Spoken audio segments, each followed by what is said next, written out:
కానీ ఈ విషయం బయటికి తెలిస్తే మా ఇంటి పరువు పోతుందని నేను మీ దగ్గరికి వచ్చాను. నాకు బిడ్డ పోయినా పర్వాలేదు డాక్టర్, కానీ మా అత్తయ్య గారి పరువు పోకూడదు. Please help me doctor. లేఖ, మీకెలా చెప్తే అర్థమవుతుంది? ఇది చాలా క్రూషియల్ టైం.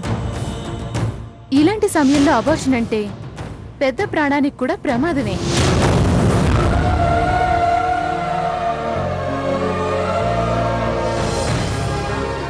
పర్వాలేదు డాక్టర్, నా గురించి నాకే బెంగా లేదు. నా ప్రాణం పోయినా పర్వాలేదు, కానీ నాకు మీరే సహాయం చేసి పెట్టండి. సారీ లేఖ, నా వల్ల కాదు, నేను చేయలేను. అలా అనకండి డాక్టర్, మీరు కాదంటే నాకు చావు తప్ప వేరే మార్గం లేదు.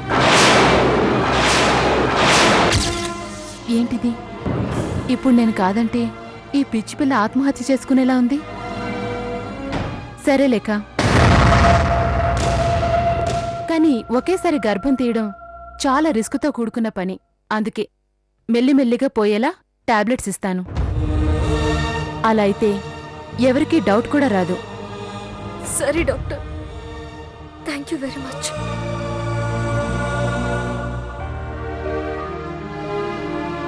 చూడండి, మీరు మీ ప్రాణాలు కూడా లెక్క చేయడం లేదంటే ఏదో బలమైన కారణం ఉండే ఉంటుంది.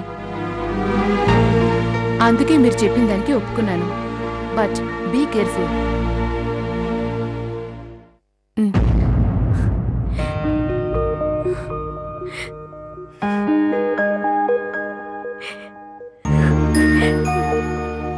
అలాగే డాక్టర్, మీకు జీవితాంతం రుణపడి ఉంటాను. Thank you so much doctor.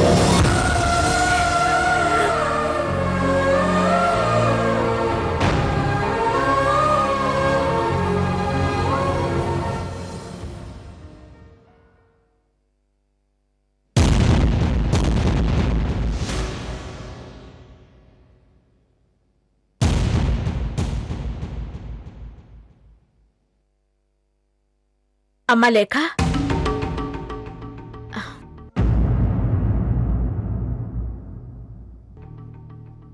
ఎక్కడికెళ్ళొస్తున్నావు అమ్మా? ఫ్రెండ్ ఇంటికి వెళ్ళొస్తున్నాను అత్తయ్య. చూడమ్మా లేఖ, నిన్ను ఫ్రెండ్స్ ఇంటికి వెళ్ళొద్దు అని నేను చెప్పను, కానీ నువ్వు కడుపుతో ఉన్న పిల్లవి, ఎక్కువగా ట్రావెల్ చేయకూడదు. ఎంత బాగా రెస్ట్ తీసుకుంటే అంత మంచిది, సరేనా?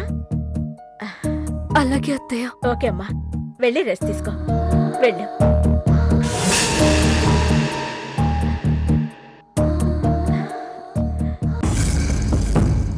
నాకు తెలిసి దీనికి తరచూ కలిసే ఫ్రెండ్స్ ఎవరూ లేరే. ఏదో ఉంది, పైగా ఇందాక డబ్బు తీసుకొని మరీ వెళ్ళింది. ఎక్కడికెళ్ళొచ్చుంటుంది?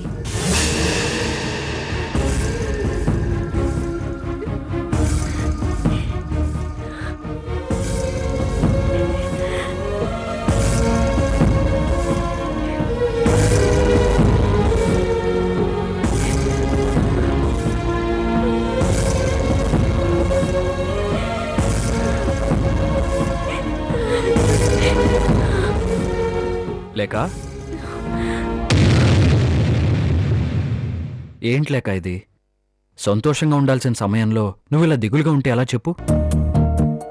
మనకు పుట్టబోయే బిడ్డ గురించి కబుర్లు చెప్పుకుంటూ హాయిగా ఉండాల్సిన మనం ఏదో కోల్పోయినట్టు ఉండటం నాకేం నచ్చటం లేదు లేక. అమ్మ కూడా నీ గురించి బాధపడుతుంది. నువ్వు ఇలా ఉండటం వల్ల కడుపులో బిడ్డ ఆరోగ్యంగా ఉండదు. ఈ టైంలో నువ్వు మానసికంగా స్ట్రాంగ్గా ఉండాలి. సర్లే, ఇదిగో ఈ మెడిసిన్ తీసుకో. నా ఫ్రెండ్ ఒకడు ఈ మెడిసిన్ ఇచ్చాడు. ఇది పాలలో కలుపుకొని తాగితే నీకు పుట్టబోయే బిడ్డకి ఏ ప్రాబ్లం రాదు. వెళ్ళు, వెళ్ళి ఈ మెడిసిన్ కలుపుకొని పాలు తాగు. ఇప్పుడు ఎందుకండి ఇవన్నీ?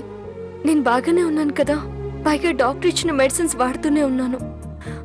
వాటితో పాటు ఇవి వాడితే ప్రాబ్లం అవుతుందేమో. నేను అన్ని కనుక్కున్నాను లేక, ఎటువంటి సైడ్ ఎఫెక్ట్స్ ఉండవని కన్ఫర్మ్ చేసుకున్న తర్వాతే ఈ మెడిసిన్ తీసుకొచ్చాను. ఏం పర్లేదు, నువ్వు వెళ్ళేసుకో. అది కదండి. వెళ్ళమని చెప్పానా? వెళ్ళు. వెళ్ళు.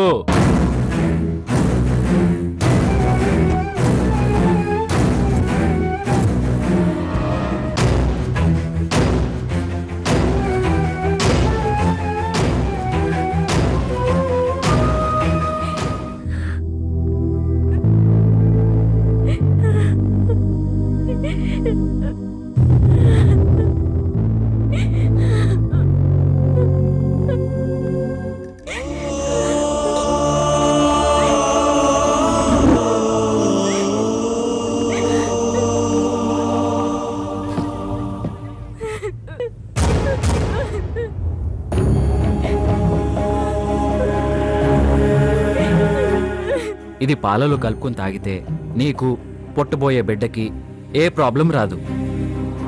నువ్వెంత సంతోషంగా ఉంటే పుట్టబోయే బిడ్డ కూడా అంత హెల్దీగా ఉంటుందమ్మా.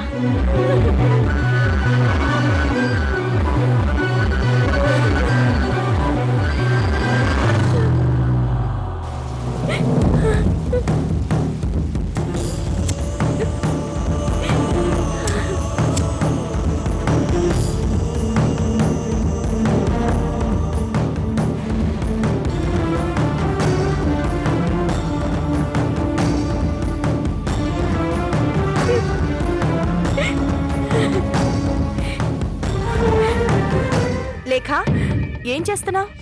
అబ్బే ఏం లేదక్క.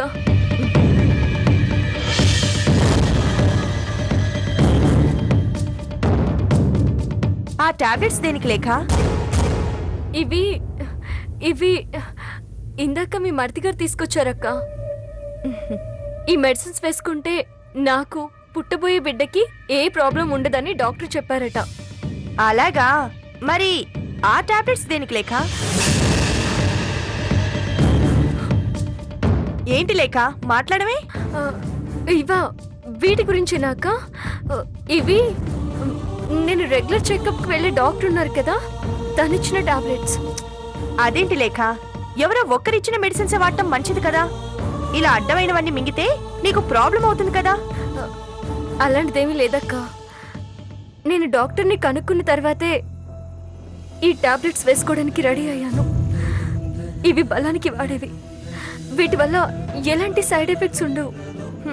ఏమో లేఖ, నేను చెప్పాల్సింది చెప్పాను, తర్వాత నీ ఇష్టం. పర్వాలేదక్క, నేను ఆ మాత్రం కేర్ తీసుకోలేనా? అన్నట్టు మర్చిపోయానక్క, ఇందాక అత్తయ్య గారు నిన్ను పిలిచినట్టు అనిపించింది. నీకు చెప్దామనుకున్నాను కానీ మర్చిపోయాను. అలాగా, మరి నాకు వినిపించలేదేంటి? పర్వాలేదులే అక్క, అత్తయ్య గారు ఏమీ అనుకోర్లే. నువ్వు వెళ్ళు. సరే లేఖ, కానీ నువ్వు మాత్రం జాగ్రత్తగా ఉండు. వస్తాను.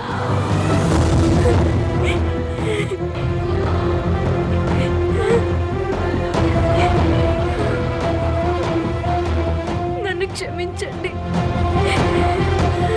తండ్రిగా మీరు పొందే ఆనందానికి మిమ్మల్ని దూరం చేస్తున్నాను. నేను ఒక హంతకురాలిగా ఉండిపోవాలని ఆ దేవుడు రాసి పెట్టాడండి.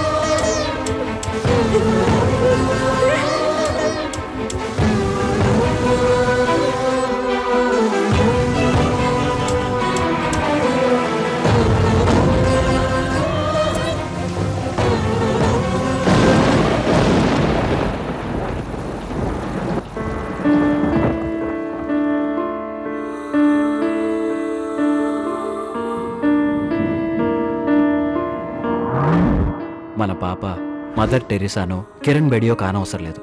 ఇదిగో ఇలా మా అమ్మలా ఉంటే చాలు.